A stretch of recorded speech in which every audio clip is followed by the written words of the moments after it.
Los partidos políticos comienzan a delinear sus estrategias hacia las elecciones de 2017 y, por supuesto, la presidencial de 2018. Surgen candidaturas, se lanzan ideas sobre quiénes podrían competir, empieza a haber predestapes y en medio de todo esto lo que nos falta es la designación de los 7 magistrados del Tribunal Electoral que van a calificar la elección, una quizás de las más competidas, de las más complejas, de las más cerradas que hayamos vivido desde 1994 en este país y pronto va a haberlo, posiblemente esta misma semana haya humo blanco allá en el Senado para conocer quiénes van a ser los 7 designados de entre el mismo número de ternas que recibieron de la Suprema Corte de Justicia. Soy José Buendía, gracias por estar con nosotros en este programa en el que todas las ideas se pueden cuestionar siempre que se debaten. Acompáñame a ver algunos datos de contexto sobre el proceso y venimos aquí a nuestro foro a hablar con un candidato, con uno de los que aspira, uno de los 21 que aspira a ocupar ese puesto y con un especialista electoral, un investigador del Instituto de Investigaciones Jurídicas de la UNAM. El Senado entró en cuenta regresiva para la designación de los 7 próximos magistrados del Tribunal Electoral, una decisión fundamental porque serán los encargados de calificar la elección presidencial en 2018, que se prevé la más complicada y conflictiva desde 1994. La independencia y conocimiento de los que resulten electos serán clave para garantizar la imparcialidad y credibilidad del proceso, del que se espera una competencia cerrada y en el que el ganador podría imponerse con menos del 30% de los votos. La Cámara Alta recibió de la Corte 7 ternas para elegir a igual número de magistrados y las propuestas fueron turnadas a la Comisión de Justicia para su análisis y tras un acuerdo en la Junta de Coordinación Política deberán quedar resueltas a más tardar la próxima semana antes del 30 de octubre. Legisladoras de diversos partidos criticaron a la Corte por restringir las posibilidades de la paridad de género en la composición de las ternas, al tiempo que organizaciones civiles advierten que es imprescindible evitar que se defina por el reparto de cuotas entre los partidos. ¿Se evitará acaso una decisión de cuotas y cuates en el Senado? ¿El procedimiento ha sido suficientemente transparente? ¿Cuál es el perfil idóneo del juez que validará la elección presidencial? Posiciones. 1. La expresidenta del IFE, María Marván, dijo que la Cámara Alta tiene hasta el 30 de octubre para elegir a los 7 nuevos magistrados que habrán de renovar la Sala Superior del Tribunal Electoral, cuya primera prueba de fuego serán las elecciones de Coahuila, Nayarit, Estado de México y Veracruz. La ex consejera electoral advirtió la necesidad de contar con magistrados con probado prestigio, ética, experiencia y capacidad jurídica para el análisis y toma de decisiones. Apuntó, el papel de la Sala Superior del Tribunal Electoral del Poder Judicial de la Federación es muy importante, especialmente por la judicialización que se ha dado en los últimos 20 años en los procesos electorales de prácticamente cualquier decisión. 2. Sobre cuotas partidistas, el presidente del Senado, Pablo Escudero, expuso que los 21 candidatos agrupados en 7 ternas fueron propuestos inicialmente por la Suprema Corte de Justicia de la Nación y posteriormente cada uno compareció ante la Comisión de Justicia. 3. El ex consejero del IFE, Rodrigo Morales Manzanares, manifestó que son inevitables las sospechas cuando un órgano político, como lo es el Senado de la República, es el encargado de elegir a jueces electorales. Sin embargo, para el actual asesor independiente, hay que juzgar el hecho por sus méritos, ello es, calificar a los magistrados por su desempeño más que por aparentes padrinazgos. Arrancamos con opiniones encontradas y para decírselo coloquialmente, digamos que los partidos se preparan para saltar a la cancha de los procesos electorales que habrá en 17 y 18, pero pues, no hay árbitro todavía. Hasta el 30 tiene el Senado para sacar a los 7 nuevos magistrados del Tribunal Electoral que van a calificar la elección. Y bueno, ya se andaba arrancando Roberto Duque sobre las violaciones constitucionales que aún no hay. Habría después del 30. Roberto Duque, investigador de la Universidad Nacional Autónoma de México de Investigaciones Jurídicas, y Rodolfo Terrazas, muchas gracias por estar con nosotros. Uno de los 21 aspirantes a ocupar el cargo de magistrado. Suspirantes, Pepe. Suspirantes por lo pronto. No hay violación todavía. Puedes estar tranquilo. Todavía no. Es que tiene un violómetro. El violómetro constitucional. Ajá. Que mide en tiempo real este portal las violaciones del Congreso Federal. Y pues es que, Pepe, tú lo sabes muy bien, Rodolfo Terrazas lo sabe muy bien también, la mejor especialidad de nuestro Congreso no es cumplir con los plazos constitucionales, ojalá que esta vez lo haga. Y claro, el precedente tampoco es muy promisorio, porque recordemos, a modo de contexto de esta elección de magistrados, proceso, que primero la Suprema Corte de Justicia armó 7 ternas que remite al Senado de la República. Eso ya pasó.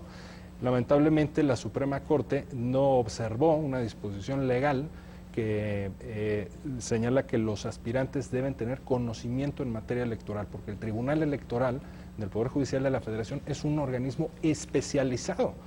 De hecho, el Poder Judicial tiene la Suprema Corte, el Tribunal Electoral y el Consejo de la Judicatura. Son los 3 órganos, es decir, en ninguna otra materia hay una especialización como la que hay en materia electoral, y sin embargo la Suprema Corte, en buena parte de los aspirantes, de los finalistas que envió al Senado, son personas que se dedican a otra materia, que pueden ser muy buenos, pero en otras cosas. Entonces es un mal precedente. Ojalá que el Senado, pues 2 cosas. Una, sí observe que deben ser especialistas, ya están encima los procesos electorales, de hecho ya están en curso los procesos locales, como el del Estado de México, 2016-2017, y 2, que cumplan en tiempo con el plazo. Bueno, eso ha habido señalamientos, Rodolfo, respecto del proceso en la Suprema Corte. 2 han sido, uno que ya señalaba Roberto, el otro, pues que los magistrados no explicitaron, a pesar de cartas que recibieron de la sociedad civil, cuáles eran los criterios que los habían llevado a determinar, organizar esas ternas. Pero déjame empezar con un tema con lo que cerraba Roberto hace un momento. En efecto, es posible que a partir de la próxima semana, en caso de que tú llegaras, pues tengas ya tus primeras pruebas de fuego como magistrado electoral en un país donde cada día se judicializa más la política y por supuesto las elecciones, Rodolfo, con no solamente el Estado de México, trae Nayarit, Estado de México, Coahuila y Veracruz. O sea, 4 poquitos. O sea, entre ellos 2 de los estados más con mayor número de votos y con más peso para la elección. ¿Cómo sientes ese? O sea, ¿qué se necesita para entrarle a esa prueba de fuego 7 nuevos consejeros en el tribunal? Magistrados, perdón. Pues yo diría, Pepe y Roberto, te saludo con mucho cariño, como siempre. Admirado amigo, muy crítico, por eso lo admiro mucho.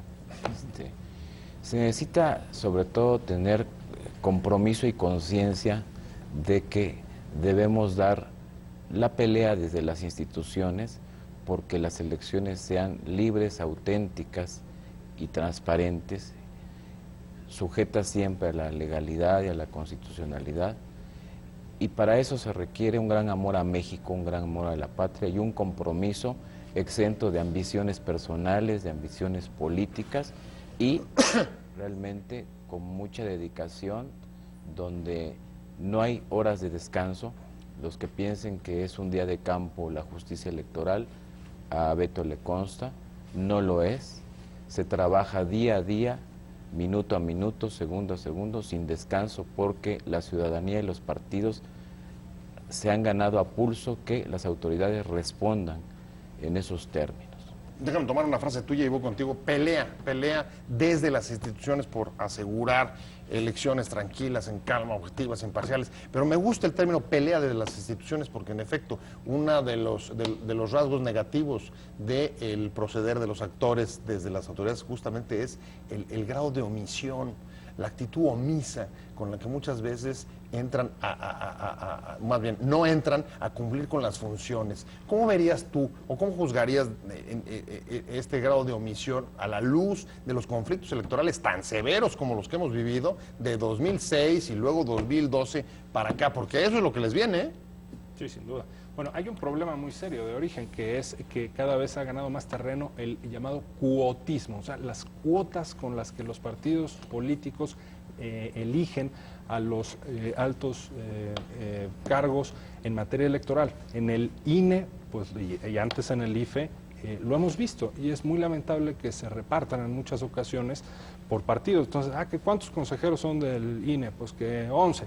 Perfecto, a ti te tocan 4, a ti 3, y los nombran y al día siguiente salen los periódicos que estos 4 son rojos, estos 4 azules, y parece que ya hemos perdido capacidad de asombro. Eso es lo que explica muchas veces la inacción o la omisión, es decir, no hacen nada que vaya contra los intereses de las cuotas o los cuates que los hayan puesto.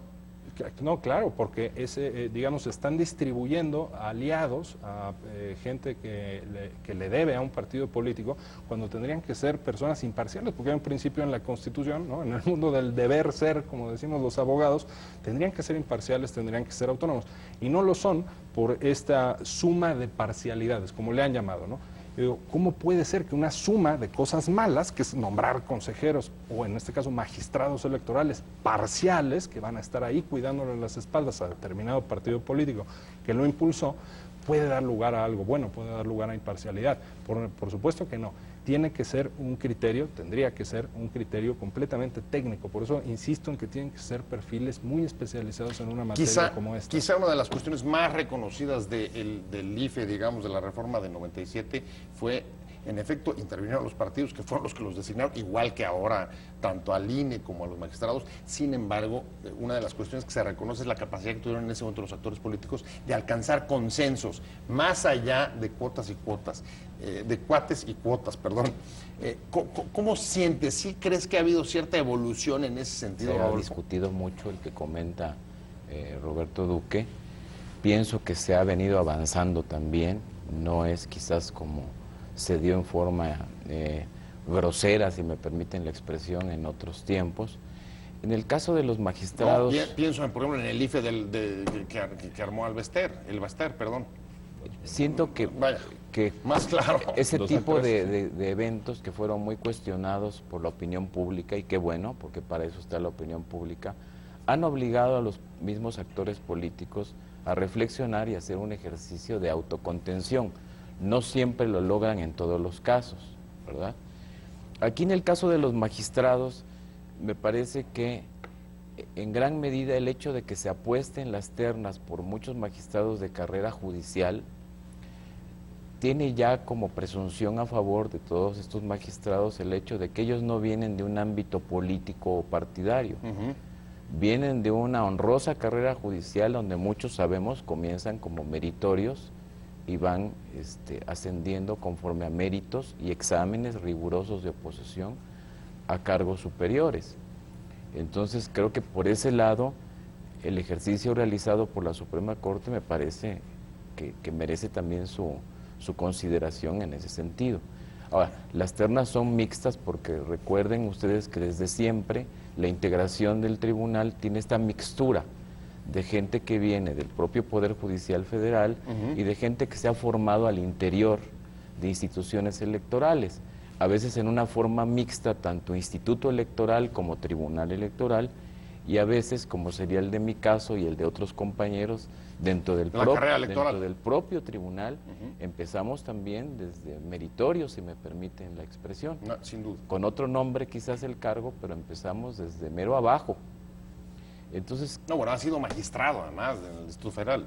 Sí, claro, ya son casi 30 años. Cuando lo digo no me lo creen, piensan que tengo un pacto ahí medio oscuro, no sé con quién, porque luzco bastante joven y lozano. Bueno, es que las conspiraciones, las conspiraciones no solamente son políticas en este país, es una actitud mucho más amplia.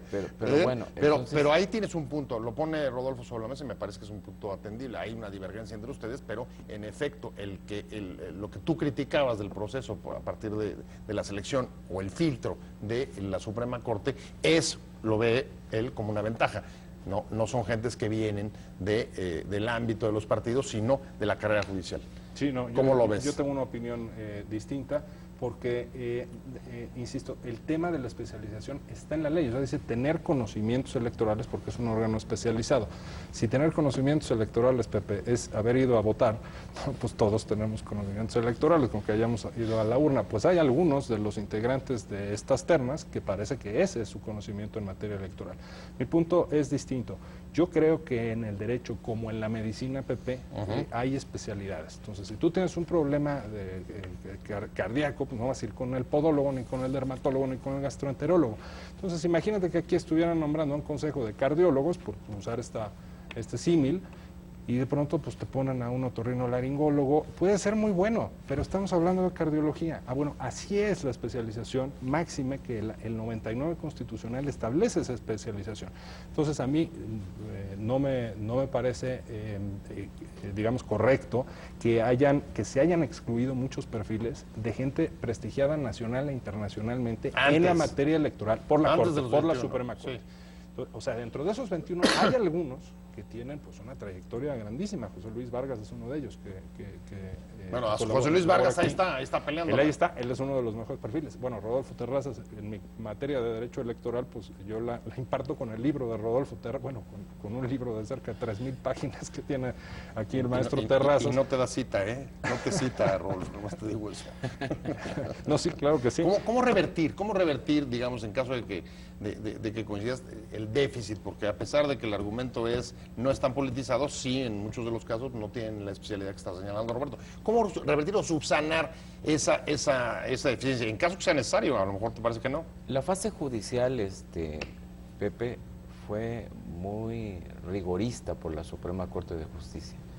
Debo decir que la Suprema Corte sí valoró y se aplicó conocimientos técnico-jurídicos, porque yo recuerdo que para mi comparecencia estaba yo realmente muy nervioso. Dicen que no se notó mucho, pero sí, es que ya como examinadores los ministros son realmente muy estrictos. En ese sentido, entonces, los que clasificamos entre los 21, realmente libramos un escollo muy incómodo, que fue demostrar esta capacitación técnico-jurídica. Ahora ya estamos en una fase política, una etapa política, porque nuestro sistema es así, ¿no? Concurre un órgano cúpula, máximo tribunal de la República, y concurre el Senado de la República, que también tiene su lugar, su sitial muy importante, pero es un órgano de deliberación política. Entonces se da esta mixtura, este sistema híbrido. Y pienso yo que la mayor prueba que se puede presentar en un momento dado es la del ejercicio cotidiano del encargo. Pero eso es interesante, es un proceso que está, digamos, organizado o en el que inciden dos ámbitos distintos, la parte jurídica la parte del Supremo y la parte política. Y hay un tercer elemento que ahorita voy a tener que hacer un corte, pero regresamos a él porque me pareció muy interesante que lo ponía Rodolfo sobre la mesa, y es evidentemente la autocontención.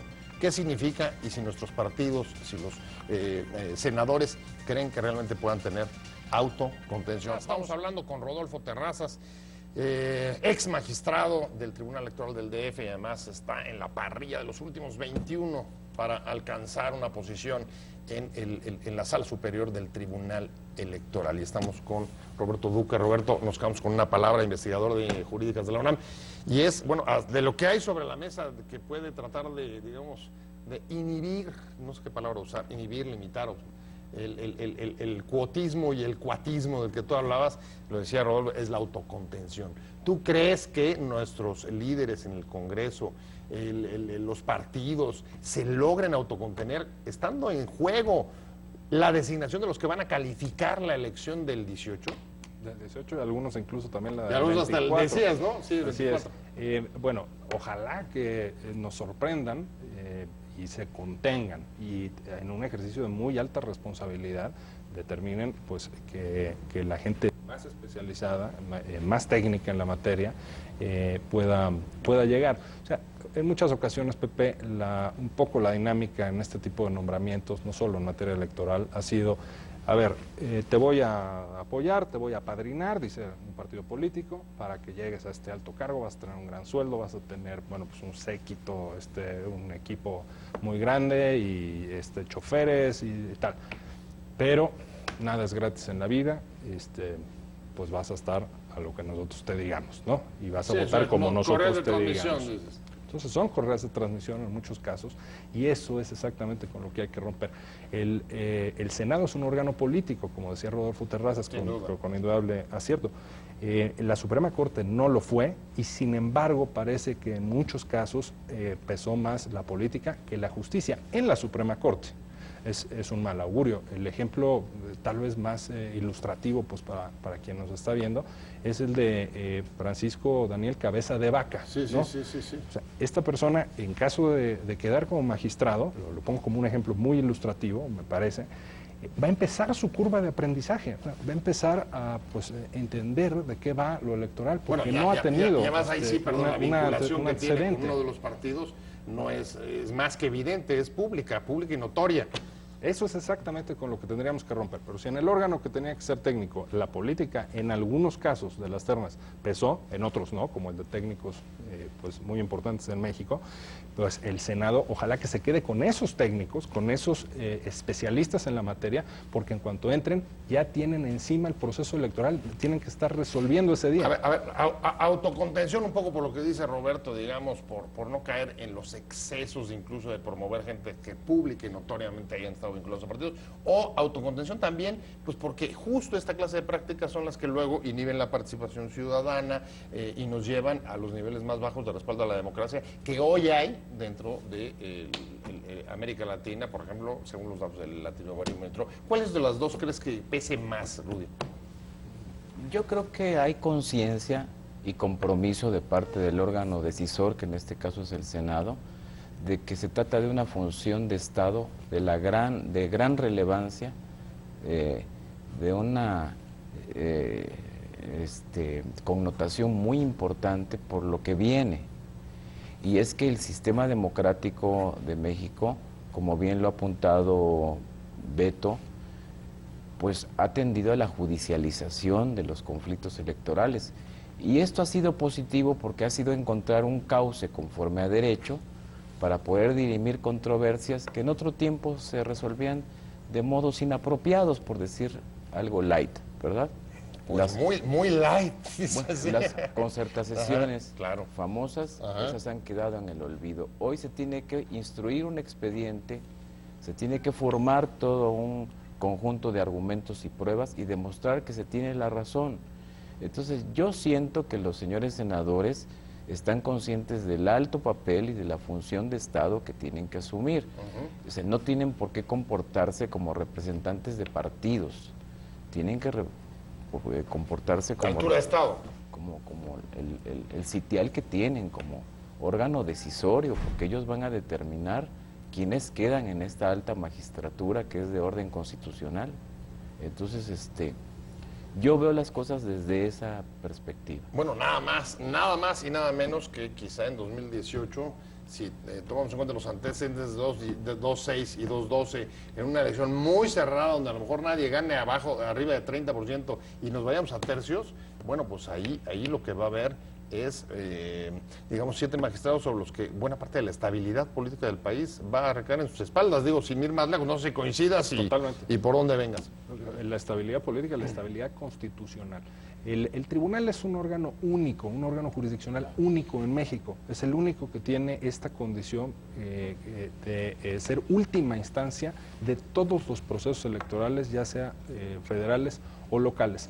Todos ellos pueden ser revisables y llegar hasta el final al Tribunal Electoral. Lo que determina el Tribunal Electoral no es revisable por la Suprema Corte, es última instancia, ¿no? Todo lo que hace es definitivo e inatacable, ¿no?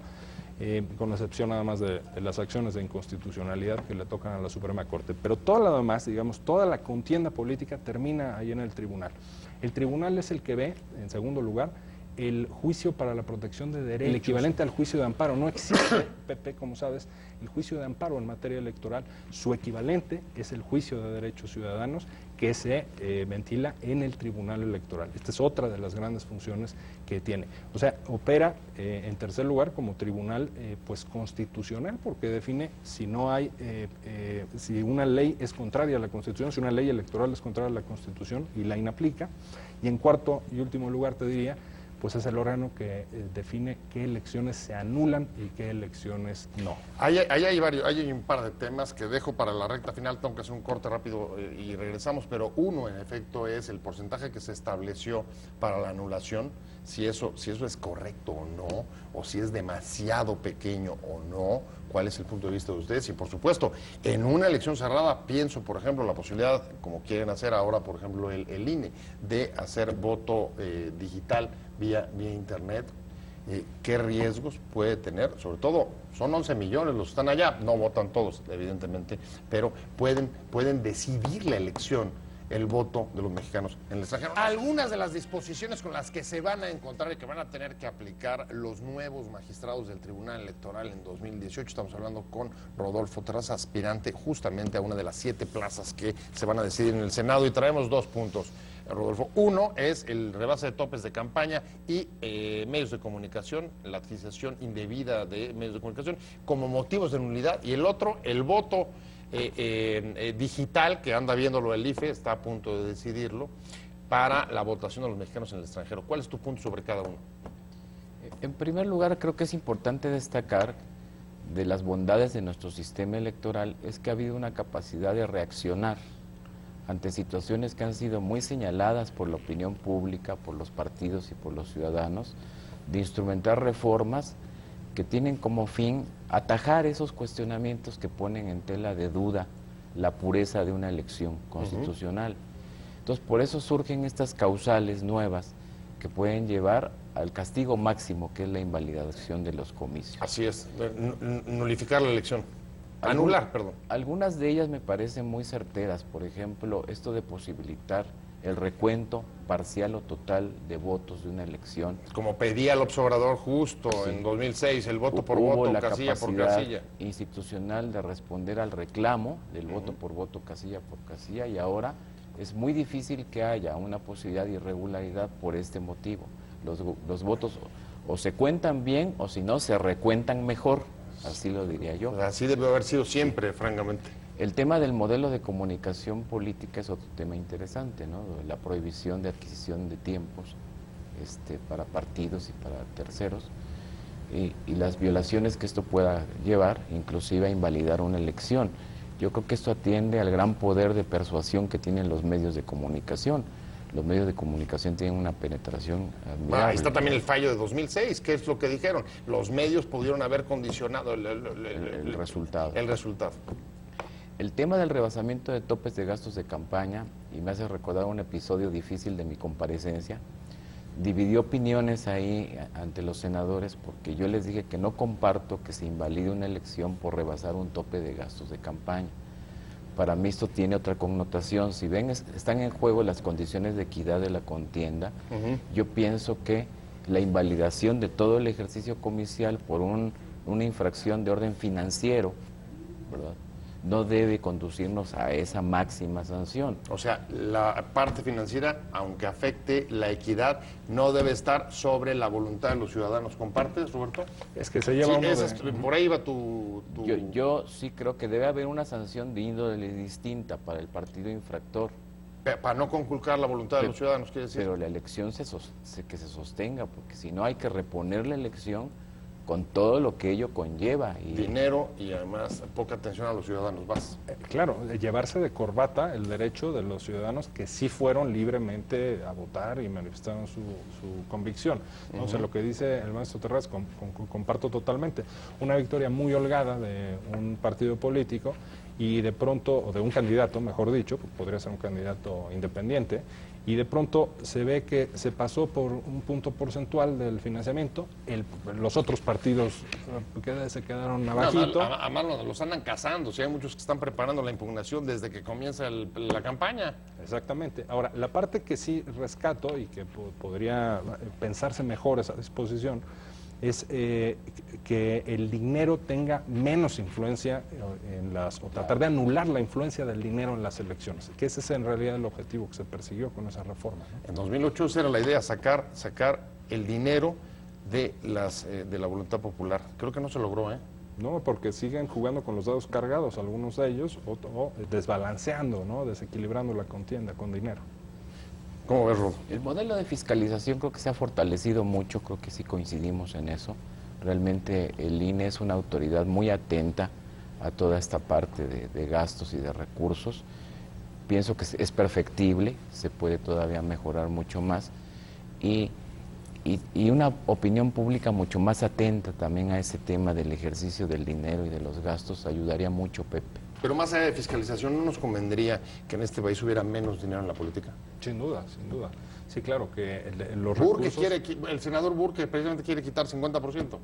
Sí, la prohibición de que particulares puedan contratar spots en radio y televisión, pues persigue eso, ¿no? O sea, que no sea el concurso de a ver quién tiene los amigos más dadivosos y más adinerados y ese es el que tiene ventaja en la contienda. No, se trata de equilibrar, o sea, de que con el financiamiento que se les da a los partidos estén en condiciones, pues, digamos, de justicia en la contienda electoral. No, todavía tenemos mucho pendiente, Pepe. Pues contra todos esos titanes tendrás que luchar si llegas ahí. Poderes económicos, poderes Ojalá fácticos. tengas boca de profeta, mi querido. Yo nomás digo que es una posibilidad real, dado que bueno, estás muchas gracias. en la lista de los 21. Ya estaba yo por brincar en este momento aquí. Tranquilo, Rodolfo, todavía no destapemos. Muchas gracias, Pepe. Muchas gracias, Rodolfo Terrazas, ex magistrado del Tribunal Electoral del Distrito Federal y además uno de los aspirantes a llegar al Tribunal Electoral Federal. Muchas gracias de verdad, Roberto Duque, como siempre, investigaciones jurídicas de la UNAM, pero gracias.